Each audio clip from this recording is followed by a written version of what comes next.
Babalutin ko na sana eh. Pahabol na tanong. Gaano kalakas yung power consumption niya?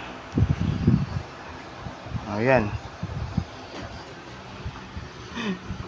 10 watts. 10 watts lang. Malakas pa yung Opay 1. Ito pag walang nakakonect na user ha. Siguro pagka nadagdagan ng user sa mga AP, tataas yan.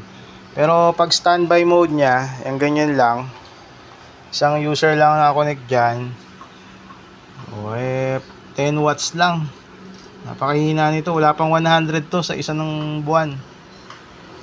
Ayan po, 10 watts.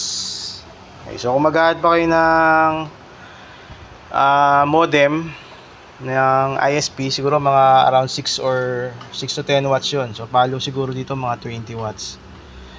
Ayan, depende. Pag marami user, di ko pa na-try kasi wala man ako maraming user dito. Pero standby mode 10 watts lang.